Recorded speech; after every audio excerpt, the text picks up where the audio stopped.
नाजरीन, ईद की खुशियां अपने प्यारों के साथ मनाने के लिए सफ़र का जोखम उठाना ही पड़ता है। ऐसे मौक़ों पर अगर सफ़र ट्रेन का हो तो एक तो सीट मिलना मुश्किल हो जाता है और अगर किस्मत से जगह मिल भी जाए तो रश में ऐसी ऐसी कहानियां जन्म लेती हैं कि बंदा मुद्दतों याद रखता है। हमारी इस ईद ट्रेन के मुसाफिर भी कुछ ऐसी ही सूरत हाल से दो चार हैं। अब क्या कर रही है? अब क्या कर रही है? क्या तुम्हारे क्लेम में निकली है? अरे भाई मैंने बुकिंग करवाई है। तो मैंने क्या रास्ते में से फड़ी हुई उठाई है? अरे मैं कहता हूँ मैंने बुकिंग करवाई मेरी दी था।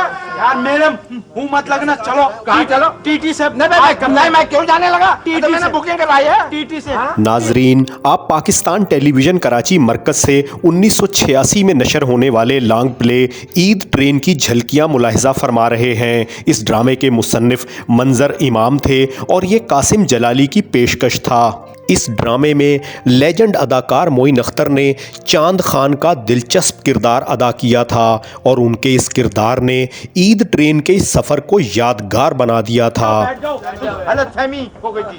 चाय चाय गरम चाय चाय चाय। भाई क्या कर रहे हो भाई? पूरा मत मानना, नींद आ रही है। तो भाई कुछ तरफ सो जाओ। नाजरीन, इस ईद ट्रेन के बिलमुकाबिल मुखालिफ सिमत से आने वाली एक दूसरी ईद ट्रेन की अपनी एक कहानी है। इस ईद ट्रेन की अलग अलग बोगियों में एक मियाँ बीवी सवार हैं और इस बेपनाह रश में बेचारे शौहर को बेगम की खैरियत मालूम करने के लिए आग का दरिया अबूर करना पड़ रहा है। जरा खान साहब को आवाज दे लूं। कौन खान साहब? अरे मेरे रिजवान के अब्बा, मेरे शौहर। और कौन? कहाँ है वो? बस यहाँ से तीसरे डिब्बे में बैठे। तो आपका क्या ख्याल है कि चलती ट्रेन में से वो आपकी आवाज सुन के चले आएंगे? मेरी आवाज सुन के तो वो आसमान पे से नीचे उतर आए। तुम ट्रेन की बात करती हो? रिजवान के अब्बा, जरा इधर तो आना, यहाँ तो आओ। हाँ सर्कस में काम करते हैं, आते ही होंगे।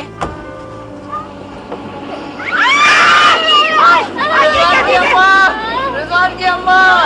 ये क्या चीज है? अरे ये रिजवान के अब्बा है। अरे तुमने पुकारा तो मैं चला आया। बहुत अच्छा किया रिजवान के अब्बा। देखो मैं ना कहती थी कि मैं आवाज दूंगी तो फौरन चले आएंगे। इस ईद ट्रेन के मुसाफिरों में एक बड़े मियाँ भी अपने जनाना के साथ महवे सफ़र हैं। ज़रा उनके हालात पर भी नज़र डाल लेते हैं। पेट में हरोड़ उठी है इंशाअल्लाह। खैर। अरे अरे अरे अरे अंधे हो गए क्या मियाँ? देखते नहीं खातून बैठी हुई है। अबे तो अपनी बेटी को समझाओ ना, पैर संभाल के बैठे। क्या कहा? बेटी मार मार के लुकमी बना दूंगा। ये मेरी बेगम है। चलती हुई ट्रेन में से उठा के बाहर फेंक देता। तुम मुझे चलती हुई गाड़ी से फेंकोगे? हाँ। बाप का राज है क्या? क्या क्या मतलब? मैं फेंक सकता हूँ। क्या कर सुनो सुनो, अबे इसने मुझे कत्ल की धमकी दी है। कत्ल की। ईद ट्रेन के नुमायां फनकारों में मोइन अख्तर के साथ साथ इशरत हाशमी, दुर्दाना भट्ट, नसरीन बेग, गजाला कैफी और महमूद अली नुमायां थे। रिजवान के अब्बा, रिजवान के अब्बा सुनो। हेलो, ये फिर आ गए? रिजवान की अम्मा, अब काहे को बुला लिया मुझे? ये बताओ कि तुमने मेरा पानदान कहाँ रख दिया? बिस्तर बंद में बंधा है, निकाल लो। गजब खुदा का। तो बताओ, बिस्तर बंद में बांध दिया मेरा पानदान इन्होंने। नाजरीन, इस ईद ट्रेन के मुसाफिरों में किसी को अपने पानदान की फिक्र है तो कोई अपना कूलर संभाले बैठा है और एक साहब तो ऐसे हैं जिन्हें अपने गुमशुदा लोटे की फिक्र खाए जा रही है।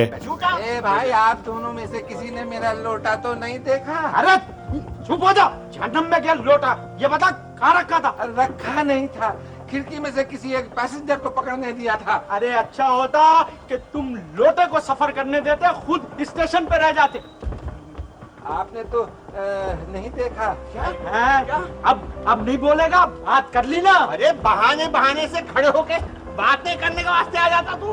देखिए, रोजे में लड़ाई ठीक नहीं है। आप लोग बैठ जाएं, रोजा खोलने के बाद फिर लड़वाऊंगा। बैठ जाओ। सफ़र के दौरान जब मुसाफिरों को ईद का चांद नज़र आने की खुशखबरी मिलती है तो बेचारे चांद खान ईद मुबारक कहने के लिए एक बार फिर बड़े मियाँ के सर पर सवार हो जाते हैं। चांद का ऐलान हो गया है, मुबारक हो, कल ईद है।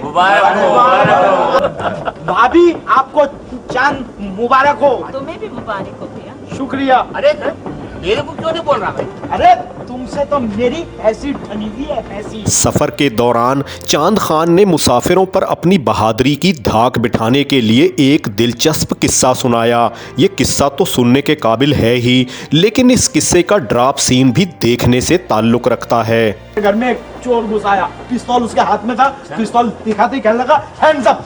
मैं घबरा गई, मेरे दिल में एक डंडा खींच के सर पे मारूं, मैंने टटोल के यूं डंडा पकड़ा और मैंने डंडा यूं पकड़ के खींच लिया। ये लो, तुमने जंजीर खींची, ट्रेन रुक गई है। ये जंजीर किसने खींची है? मुझसे पूछिए, इन हजरत ने खींची है जंजीर। ये तो लाइए 50 रुपए जुर्माना। जुर्माने जमा करते फिर रहे हैं, लीजिए। हम यहाँ तो आगे किस्सा क्या हुआ? चुगलखोर कहीं के, बताओ। चले आए, ये जंजीर किसने खींची है? 50 रुपए ले गए। अबे लोटा मिला।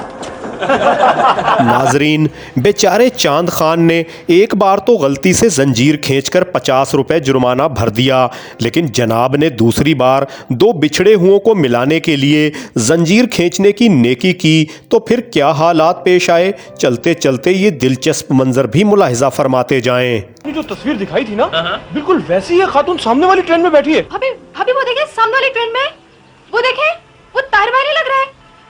ताहिर तुम? नाजिया तुम? ताहिर! नाजिया! क्या सोच रहा है? मेरी जगह मैं होता तो चलती ट्रेन से कूद जाता। आप भी कमाल करते हैं ताहिर साहब, जंजीर खींचे और भाभी से मिल ले। जंजीर खींचे खींचे, शाबाश शाबाश। नाजिया! नाजिया! ये दोबारा जंजीर किसने खींची?